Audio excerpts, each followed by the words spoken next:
Anak-anak, hari ini kita mengingat seorang gadis kecil Inggris yang lahir pada abad 19 bernama Frances Ridley Havergal. Anak itu mempunyai harta yang sangat indah. Harta itu ada di dalam hatinya.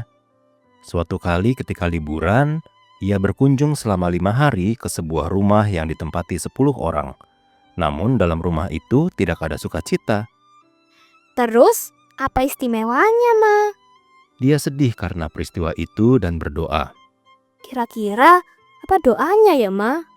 Frances berdoa agar Allah mengubahkan kehidupan orang di rumah itu sebelum ia meninggalkannya. Wah, kalau Kayla akan cemberut dan ingin cepat-cepat pulang. Mintalah kepada Tuhan, supaya setiap kali bertemu orang, tercurah kekaguman terhadap kekudusan Tuhan dan kasih Tuhan, dan ditularkan pada siapapun yang bertemu kita. Aku tahu, itu karena kuasa firman Tuhan. Mari para pemirsa, kita lanjutkan bagaimana gembala yang baik itu memberikan hidup kekal kepada domba-dombanya. Shalom anak-anak semuanya, senang sekali hari ini kita bisa berjumpa kembali untuk belajar kebenaran firman Tuhan. Yuk kita terlebih dahulu berdoa, meminta pertolongan Tuhan. Bapa dalam sorga, kami bersyukur dan berterima kasih jikalau hari ini kami berkesempatan kembali untuk belajar kebenaran firman Tuhan. Mohon Tuhan tolong kami, supaya ketika kami mendengarkan penguraian kebenaran firman-Mu, hati dan pikiran kami sungguh tertuju kepadanya, sehingga benih firman Tuhan itu tertanam dalam hati kami, menolong kami, memimpin dan mengarahkan kami untuk menjadi domba-domba Tuhan, yang selalu taat mendengarkan kebenaran firman-Mu, taat juga untuk melakukan kebenaran firman-Mu. Tuhan juga tolong kami yang akan menyampaikannya, menguraikannya. Kiranya Roh Kudus menolong, supaya apa yang kami tuturkan sesuai dengan kehendak-Mu. Dalam nama Tuhan Yesus kami berdoa. Amin. Anak-anak yang dikasihi Tuhan, sebelum saya menguraikan renungan kebenaran firman Tuhan, saya mengharapkan kalian yang punya handphone atau orang tua kalian yang punya handphone, kalian bisa googling dengan mengetik Hari Raya Hanukkah atau Hari Raya Pentabisan Bait Allah. Jikalau orang tua kalian tidak punya, saya minta kesediaan Bapak Ibu Guru untuk boleh googling dengan mengetik seperti tadi yang saya katakan. Secara spelling, hurufnya seperti ini.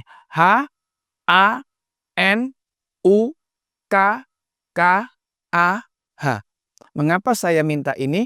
Karena di dalam Injil Yohanes pasal 10 ayat 22, di situ disebutkan Yesus sedang menghadiri hari raya pentabisan Bait Allah, atau yang oleh orang-orang Yahudi disebut Hanukkah. Mari kita sama-sama masuk di dalam renungan hari ini. Ketika orang-orang Yahudi ada di dalam satu musim dingin, orang-orang Yahudi sedang mengadakan peringatan hari raya pentabisan Bait Allah. Tuhan Yesus ada hadir dalam perayaan hari raya pentabisan Bait Allah tersebut. Dan Tuhan Yesus sedang berjalan-jalan di sekitar Serambi Salomo yang berada di dalam lingkungan Bait Allah. Waktu orang-orang Yahudi yang diwakili oleh para pemimpin Yahudi, tua-tua Yahudi dan pembesar-pembesar Yahudi yang lainnya mengetahui bahwa Yesus ada di tempat itu, mereka secara kompak dan cepat berkumpul mengelilingi Tuhan Yesus. Tentunya mereka dalam keadaan yang marah, geram, dan jengkel kepada Tuhan Yesus. Dari mana kita bisa tahu hal itu? Kita bisa tahu karena dari kata mengelilingi. Di dalam bahasa aslinya itu menggambarkan bahwa seperti sepasukan tentara yang sedang mengepung satu kota untuk direbutnya. Berarti saat itu orang-orang Yahudi dalam keadaan tidak baik-baik, tidak bersahabat dengan Tuhan Yesus. Dan mereka melontarkan kalimat yang sungguh tidak bersahabat dengan Tuhan Yesus. Mereka berkata seperti ini. Sampai berapa lama lagi engkau membiarkan kami hidup dalam kebimbangan? Jikalau engkau memang Mesias, katakanlah secara terus terang kepada kami. Anak-anak yang dikasihi Tuhan, kata bimbang di sini mempunyai pengertian bahwa mereka ini orang-orang Yahudi mengharapkan Yesus itu adalah Mesias. Tetapi di satu sisi mereka juga ragu bahwa Yesus adalah Mesias. Itu sebabnya mereka menekan, menuntut, mendesak Tuhan Yesus untuk mengatakan secara terus terang siapakah sebenarnya dirinya. Yesus sekalipun mendapatkan tekanan dan desakan semacam itu dari orang-orang Yahudi yang sangat banyak jumlahnya, Tuhan Yesus tidak menjawabnya dengan berkata, "Ya, aku Mesias," atau "Aku bukan Mesias." Tidak seperti itu Tuhan Yesus menjawabnya. Tuhan Yesus berkata, "Aku sudah mengatakannya kepadamu, tetapi engkau tidak percaya. Bahkan perbuatan-perbuatan yang kukerjakan di dalam nama Bapa, itulah yang menyaksikan siapakah diriku sebenarnya. Tetapi itu pun kamu tidak percaya, karena kamu bukan termasuk domba-dombaku. Domba-dombaku mendengarkan suaraku. Aku mengenal domba-dombaku. Dan domba-dombaku mengikuti aku. Aku memberikan hidup yang kekal kepada domba-dombaku. Dan mereka pasti tidak akan mengalami binasa sampai selama-lamanya. Dan tidak ada seorang pun yang bisa merebut domba-domba itu dari tanganku. Bapakku yang memberikan domba-domba itu lebih besar dari siapapun. Dan tidak ada satupun orang yang mampu merebut atau mengambil domba-domba itu dari tangan Bapakku. Karena aku dan Bapa adalah satu. Anak-anak, waktu orang-orang Yahudi mendengar kata-kata Tuhan Yesus ini, orang-orang Yahudi segera mengambil batu dan ingin merajam, membunuh Tuhan Yesus. Orang-orang Yahudi mengerti bahwa ketika kata-kata itu diucapkan, Yesus sedang menyamakan dirinya dengan Allah. Kalimat "aku dan Bapa adalah satu" tidak boleh dimengerti bahwa Yesus adalah Bapa, Bapa adalah Yesus. Tidak, orang Yahudi mengertinya tidak seperti itu. Tetapi orang Yahudi mengertinya adalah bahwa Yesus menyamakan dirinya dengan Allah. Karena Bapa juga adalah Allah.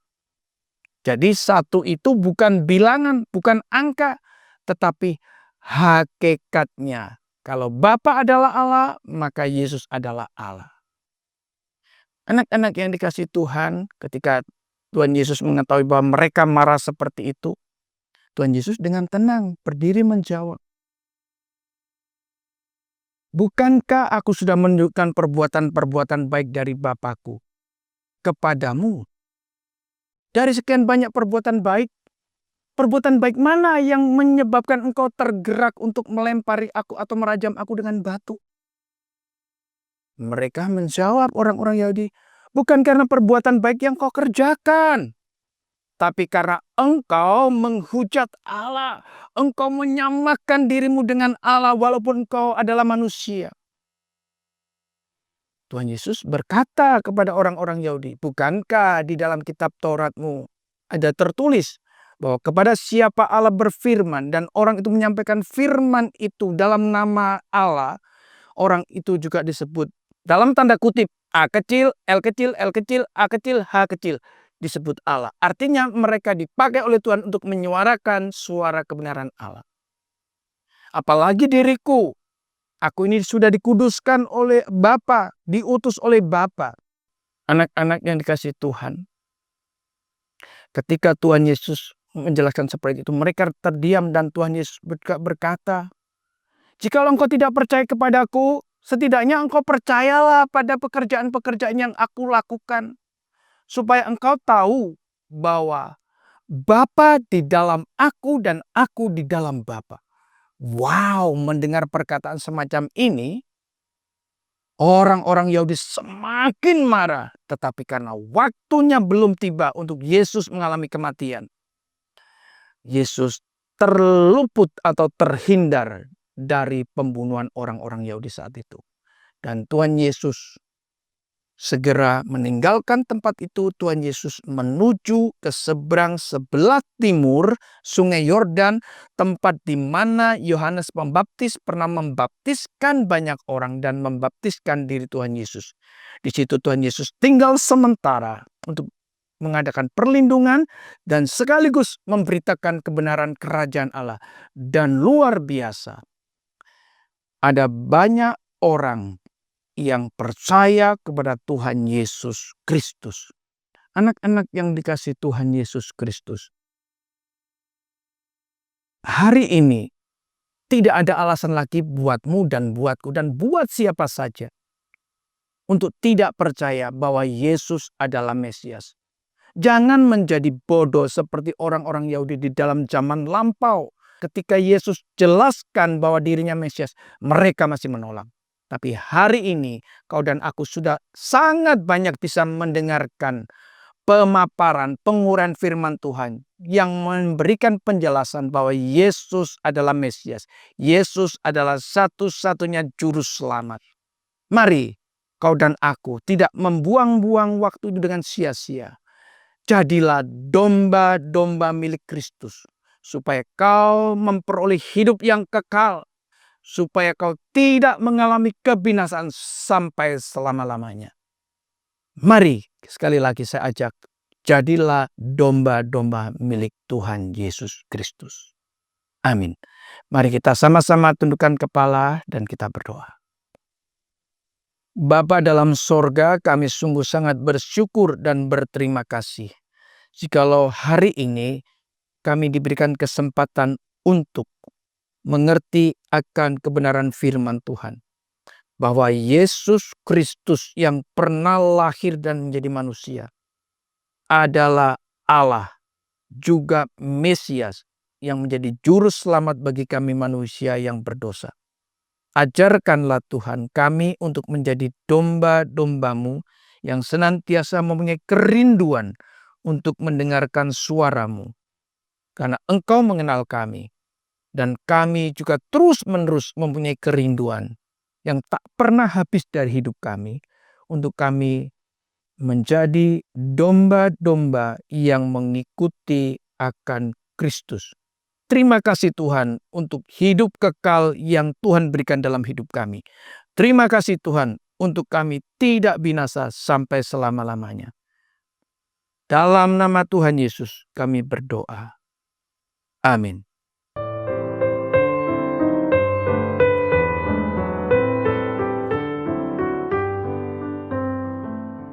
Orang Yahudi itu bodoh amat ya. Sudah melihat berbagai bukti bahwa ialah Mesias yang sudah berabad-abad dinantikan. Namun, kenapa mereka begitu marah ketika Yesus mengatakan bahwa Dia adalah Anak Allah? Mereka pikir mustahil sekali dan sangat tidak layak orang yang berpenampilan lusuh, hina, dan miskin seperti Yesus boleh mengaku-ngaku dirinya sebagai Mesias. Tapi jangan salah loh, ternyata pemikiran seperti ini sama dengan pemimpin agama Kristen masa kini. Benar juga, kalau saat itu Yesus harus tampil sebagai pahlawan gagah, berani, yang melepaskan bangsa Israel dari penjajahan bangsa asing. Maka dewasa ini mereka anggap orang Kristen harus kaya, sehat, dan tidak menderita. Hati-hati, kebenaran bahwa Yesus adalah Allah adalah kemuliaan yang jauh lebih tinggi nilainya daripada sekadar kaya dan sehat. Jangan tertipu oleh semangat palsu membela kehormatan secara terbatas hanya untuk kehidupan yang seolah sukses, padahal hanya untuk kemuliaan diri. Mari kita terus bertekun membaca Yohanes 11 ayat 1-4. Semangat menikmati janji-janji Allah.